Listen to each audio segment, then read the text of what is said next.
காப்பியை மக்கள் அதிகமாக விரும்புறது உண்மைதான். அதுக்காக எந்த இடத்துலையும் கடையை போட்டு சம்பாதிச்சிட முடியாது.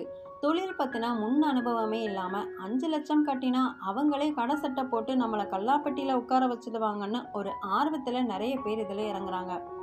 Tea boy, tea time, tea பிரேக்குன்னு ஏகப்பட்ட நிறுவனங்கள் பிரான்சைஸ் பண்ணி தராங்க. ஓப்பன் பண்ணி தந்துட்டு போயிடுவாங்க.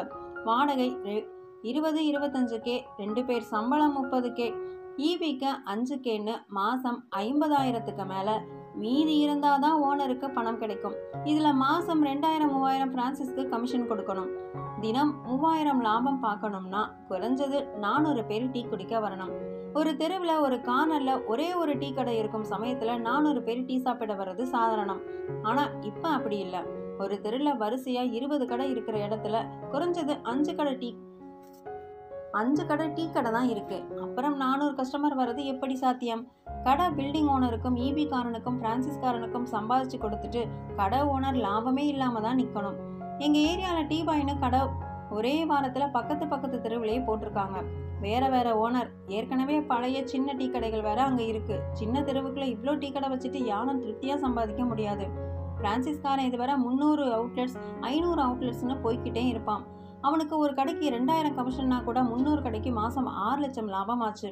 அதனால 5 லட்சத்தோட யாரும் பிஸ்னஸ் பண்ணுற ஐடியாவில் இருக்காங்கன்னு தெரிஞ்சாலே பேசி கடையை போட வைக்க தான் அவங்க முயற்சி பண்ணுவாங்க. வியாபாரத்துக்கு நல்ல இடமா என்னென்னு பார்த்து உங்கள் பேர்லேயே உங்கள் டிசைன்லேயே கடையை ஆரம்பிக்கிறது தான் பெஸ்ட். எனக்கு தெரிஞ்ச ஒரு சிலர் பிரான்சிஸ்னு போய் மாட்டிட்டு முழிக்கிறாங்க.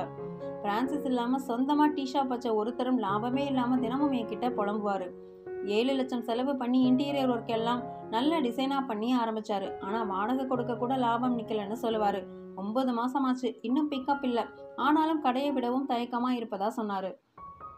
பிஸ்னஸ் ஆரம்பிக்கும் போது இருக்கிற ஆர்வமும் தைரியமும் பிஸ்னஸ் சரியாக போகலன்னு 6 மாதத்திலே தெரியும் போது அதை இடமாற்றவோ கைவிடவோ செய்யவும் தைரியம் இருக்கணும். 4 பேர் என்ன நினைப்பாங்க, பிஸ்னஸ் லாஸ் ஆகிருச்சே, இப்படியெல்லாம் தயங்கிட்டு இருந்தா கண்ணை மூடி திறக்கிறதுக்குள்ள குழிக்குள்ள விழ வேண்டி இருக்கும். அப்புறம் மீள்வது கடினம்.